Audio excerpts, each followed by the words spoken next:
You know, I've spent my whole life studying wealth, not just how to build it, but what destroys it.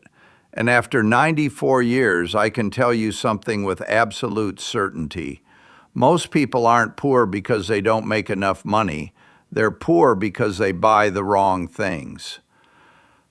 It's that simple and that complicated because these wrong things, they don't look wrong at first.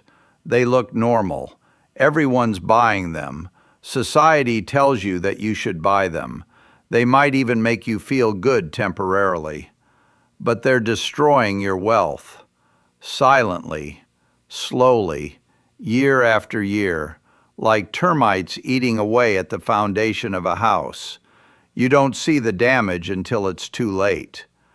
Today, I want to talk about 5 things that most people buy without thinking twice. 5 things that seem harmless, maybe even necessary, but if you want to get rich, really rich, you need to stop buying them immediately. And I'm not talking about small luxuries. I'm talking about major wealth killers. Things that can cost you hundreds of thousands, even millions of dollars over your lifetime. So let's start with the first one, the biggest wealth destroyer I see in modern society, and that's new cars. Now, I know what you're thinking.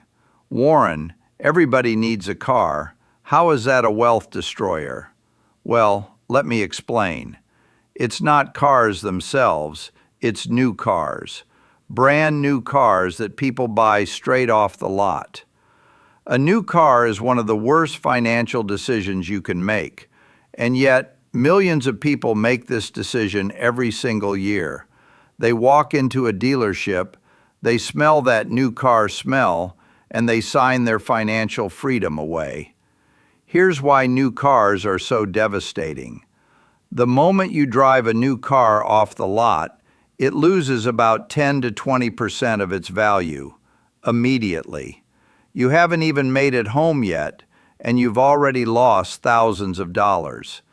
Then, over the next 5 years, that car will lose about 60% of its value. So a $40,000 car becomes a $16,000 car. You've lost $24,000 just by owning it. But it gets worse, because most people don't buy cars with cash, they finance them. So now you're not just losing money on depreciation, you're also paying interest. Thousands more dollars over the life of the loan. Let's do the complete math. You buy a $40,000 car, you finance it over 5 years at 5% interest. Your monthly payment is about $754. Over 5 years, you'll pay about $45,240 total. And at the end of those 5 years, your car is worth about $16,000. So you've paid $45,000 to own something worth $16,000. You've lost $29,000, almost $30,000 gone, vanished. Now here's what kills me. That same $30,000, if you had invested it instead at 10% annual returns, in 30 years, it would be worth about $523,000. $523,000 from one decision, one choice to not buy a new car. And it's not just one car, is it? Most people buy a new car every 5 to 7 years. So over a lifetime, this decision gets made 5, 6, 7 times. We're talking about millions of dollars in lost wealth. I've never bought a new car. Never. Not when I was poor, and certainly not now. I buy used cars, reliable, boring, practical cars, and I drive them until they can't be driven anymore. People think this is strange. They say, "Warren, you're worth over $100 billion. You could buy any car you want. Why do you drive that old thing?" And I tell them, because a car is transportation. It gets me from point A to point B. A new car doesn't get me there any better than a used one, so why would I waste money on it? That's the mindset shift you need. A car is not a status symbol. It's not an expression of your success. It's a tool, a depreciating tool that costs you money every single day you own it. So if you want to get rich, stop buying new cars. Buy a reliable used car that's 5 to 7 years old. Pay cash for it. Drive it for 10 years or more, and invest every dollar you're saving by not having a car payment. That one decision will make you wealthy over time. I promise you that. All right, the second thing you need to stop buying if you want to get rich, and this one's painful for a lot of people, is a house that's too expensive for your income. Now, I'm not saying don't buy a house. Owning a home can be a good financial decision if you do it right, but most people don't do it right. They buy too much house. They stretch themselves to the absolute limit of what a bank will lend them, and the banks. The banks are happy to lend you as much as possible because they make money on the interest. They don't care if your house poor. They don't care if you have no money left over to invest. Here's what happens. A bank tells someone making $100,000 a year that they can afford a $400,000 house. And that person thinks, great, I'm approved for $400,000. I should buy a $400,000 house. But that's insane. Just because a bank will lend you money doesn't mean you should borrow it. Banks qualify you based on debt-to-income ratios that are designed to maximize their profits, not your wealth. A $400,000 house with 20% down means a $320,000 mortgage. At 4% interest over 30 years, that's about $1,500 a month in principal and interest. Add property taxes, insurance, maintenance, you're looking at $2,000 to $2,500 a month easily. That's $25,000 to $30,000 a year. On a $100,000 income, that's 25 to 30% of your gross income. After taxes, you're spending 40% or more of your take-home pay on housing. And what's left for investing? For building wealth? Almost nothing. You're house rich and cash poor. Your money is locked up in equity that you can't access unless you sell or borrow against it. I bought my house in 1958 for $31,500. I could have afforded more even back then, but I didn't need more. The house was comfortable. It was in a good location. It was enough. And because I kept my housing costs low, I had money to invest, to buy stocks, to build businesses. That's how I built wealth. Not by living in the biggest house I could afford, but by living in a modest house and investing the difference. Here's my rule for housing. Your house should cost no more than 2.5 to 3 times your annual income, ideally less. So if you make $100,000 a year, you should be looking at houses in the $250,000 to $300,000 range, not $400,000. And you should put at least 20% down to avoid PMI. And you should get a 15-year mortgage, not a 30-year one. Pay it off as fast as you can so you're not paying interest for decades. Most people do the opposite. They buy the maximum house they can get approved for. They put down the minimum. They take a 30-year mortgage, and then they wonder why they can't get ahead financially. Your house should support your wealth building, not prevent it. It should be a place to live, not a financial anchor that drowns you in payments and maintenance. So if you want to get rich, stop buying houses that are too expensive. buy less house than you can afford, and invest the money you're saving in mortgage payments, property taxes, and maintenance.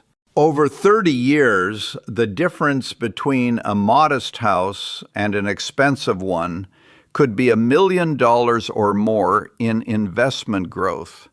That's the real cost of buying too much house.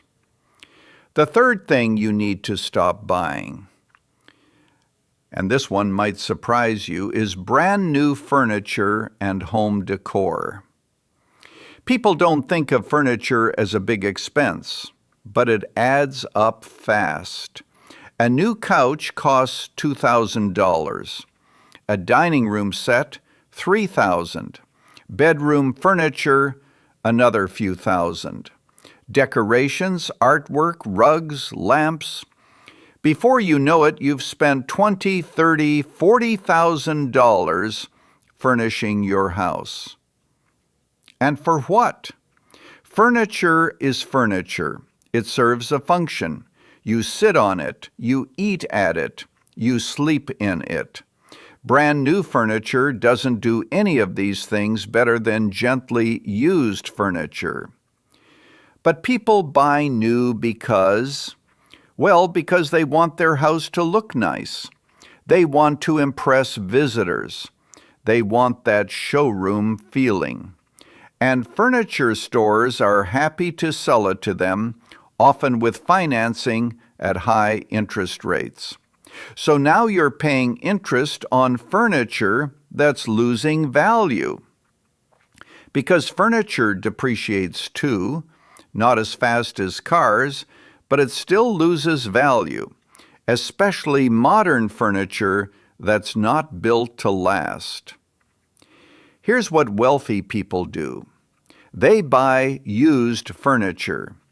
They shop at estate sales, garage sales, thrift stores, online marketplaces. They find quality pieces at a fraction of retail price. Or they buy new furniture very slowly over many years. They start with the essentials and add pieces as they can afford them with cash. They don't furnish an entire house in one shopping trip with store credit. I've had some of the same furniture for decades. Some pieces I bought used, some I bought new but have kept forever because they still work fine. I've never understood the need to constantly redecorate or buy new furniture just because styles change. Let me give you some numbers. Let's say you spend $30,000 furnishing your house with new furniture. That's typical for a middle-class home these days. If you had bought used furniture instead for $10,000, and you absolutely can furnish a nice home for that amount if you're patient and shop smart, you'd save $20,000. $20,000 invested at 10% returns for 30 years becomes about $349,000. $350,000 from buying used furniture instead of new. That's not pocket change. That's real wealth. That's financial freedom. All because you are willing to buy furniture that someone else used first. Most people won't do this. They think used furniture is beneath them. They want everything new and perfect, and they pay dearly for that preference. So if you want to get rich, stop buying new furniture. Buy used. Buy slowly. Buy only what you actually need, and invest the money you're saving. Your furniture doesn't care if it's building your wealth, but your investment account does. The fourth thing you need to stop buying, and this is a big one in modern society, is the latest technology and gadgets. You know what I mean. The newest iPhone every year. The latest laptop, even though your current one works fine. Smart home devices, gaming systems, tablets, smartwatches, wireless earbuds. All the gadgets that technology companies convince you that you need. But here's the thing. You don't need them. Not really. They're wants, not needs. And they're expensive wants that become outdated almost immediately. A new iPhone costs $1,000 or more. Every year, a new model comes out, and millions of people line up to buy it, even though their current phone works perfectly fine. Let's say you buy a new iPhone every 2 years instead of every year. That's $500 a year you're saving. Over 40 years of your adult life, that's $20,000 saved. But it's not just $20,000. It's $20,000 invested. At 10% returns over 40 years, that's about $979,000. Almost $1 million from not upgrading your phone every year. And phones are just one example.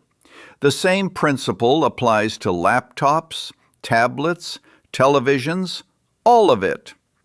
Technology companies have convinced people that they need the latest and greatest, but they don't. I don't own a smartphone.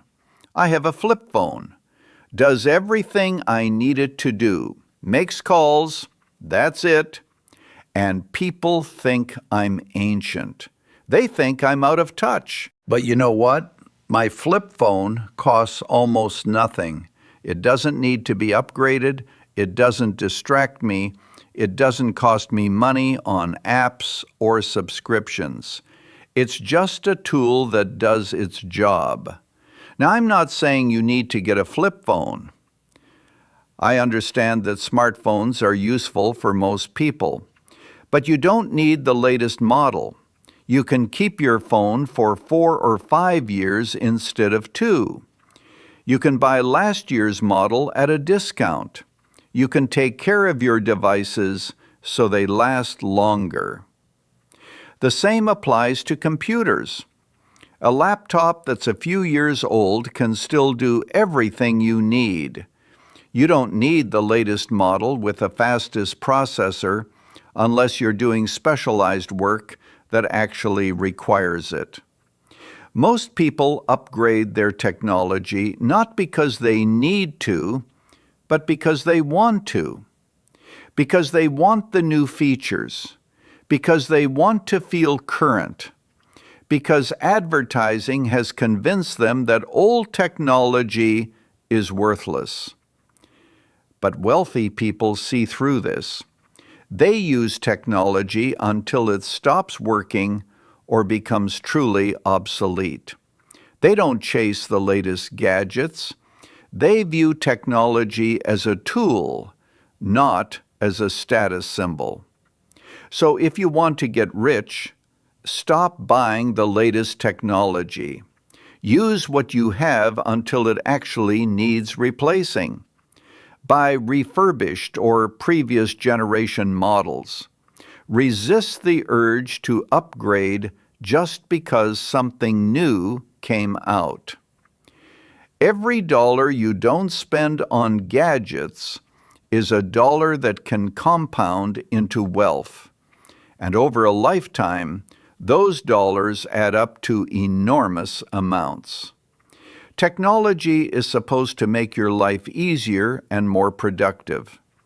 But if it's making you poorer, then it's not serving you. It's serving the companies selling it to you. That's thing number 4. Stop buying the latest technology. It's one of the biggest wealth destroyers in the modern world. And now the fifth and final thing you need to stop buying if you want to get rich, and this one's going to be controversial, is luxury experiences that you can't afford.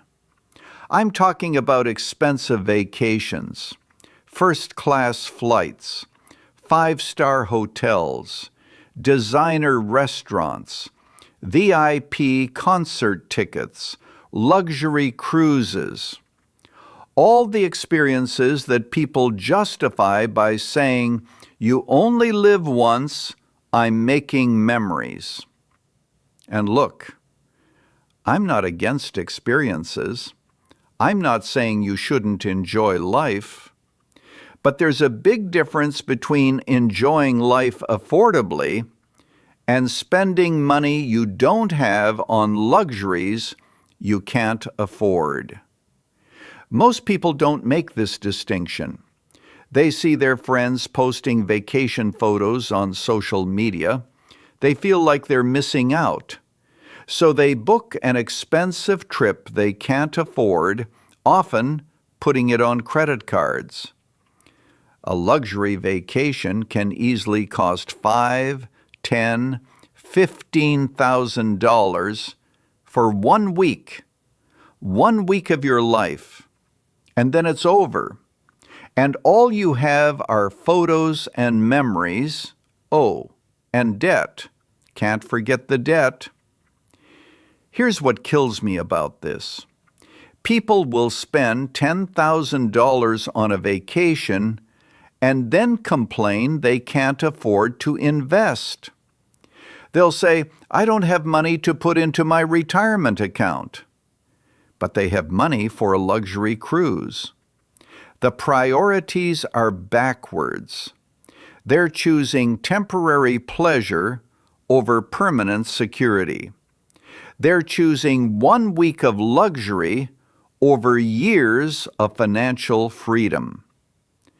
Now, I'm not saying don't take vacations. I'm saying take vacations you can afford. If you can't pay cash for it without impacting your investment goals, you can't afford it. Want to travel? Great. Find cheaper ways to do it. Road trips instead of flights. Camping instead of hotels.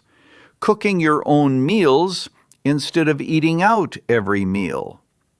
There are plenty of ways to travel affordably and still have wonderful experiences. I've never been on an expensive vacation in my life.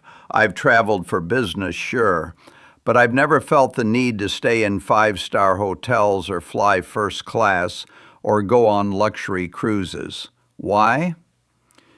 Because those things don't make me happier. A fancy hotel room is just a place to sleep. A first-class seat gets me to the same destination at the same time as economy. A luxury cruise is just, well, I've never understood the appeal.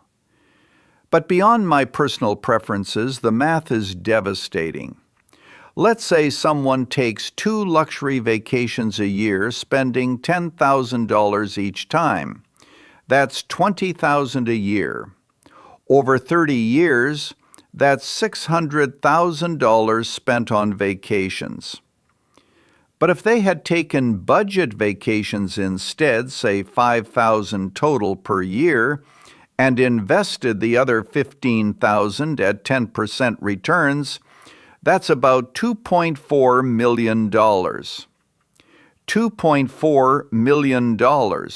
That's the real cost of luxury vacations. That's what you're giving up. Not just the money you spend, but all the wealth that money could have become. And here's the thing. Budget vacations can be just as memorable as expensive ones, sometimes more so, because the best memories aren't usually about how much you spent, they're about who you were with and what you experienced. I've known people who took simple road trips with their families that they remember for the rest of their lives. And I've known people who spent $20,000 on a luxury vacation and barely remember it. The experience isn't determined by the price tag, but your wealth definitely is. So if you want to get rich, stop buying luxury experiences you can't afford. Travel affordably. Create memories that don't cost a fortune, and invest the difference. Your future self will thank you. Because the freedom that wealth provides lasts a lot longer than a week-long vacation. All right, let me recap these 5 things because they're important. If you want to get rich, you need to stop buying 1. New cars. Buy used, reliable vehicles and drive them for years. This alone can make you a millionaire. 2. Houses that are too expensive. Buy less house than you can afford. Keep your housing costs low so you have money to invest. 3. Brand new furniture and home decor. Buy used, buy slowly, buy only what you need. Save tens of thousands. 4. The latest technology and gadgets. Use what you have until it truly needs replacing. Stop chasing the newest model of everything. 5. Luxury experiences you can't afford. Travel and enjoy life affordably. Don't sacrifice your financial future for Instagram-worthy vacations. These 5 things, if you eliminate them from your life, you will save hundreds of thousands of dollars, probably millions, over your lifetime. And that money, invested consistently, will make you wealthy. But here's the hard part: actually doing it. Because all of these things seem normal. Everyone around you is buying them. Society tells you that you should buy them. You'll feel like you're missing out. You'll feel like you're depriving yourself. And sometimes you'll be judged. People will think you're cheap. They'll wonder why you drive an old car or live in a modest house or don't take fancy vacations. But you have to decide what matters more to you: the approval of people who are probably broke themselves, or your own financial freedom. I chose freedom a long time ago, and I've never regretted it, not for 1 second. Because that freedom, that ability to do what I want, when I want, without worrying about money, that's worth more than any car or house or vacation could ever be worth. You can make the same choice. Starting today, right now, you can decide to stop buying these 5 things, to redirect that money toward investments, toward building real, lasting wealth. It won't be easy. It will require discipline. It will require you to be different from everyone around you. It will require you to delay gratification and think long term. But it works. It absolutely works. I'm living proof.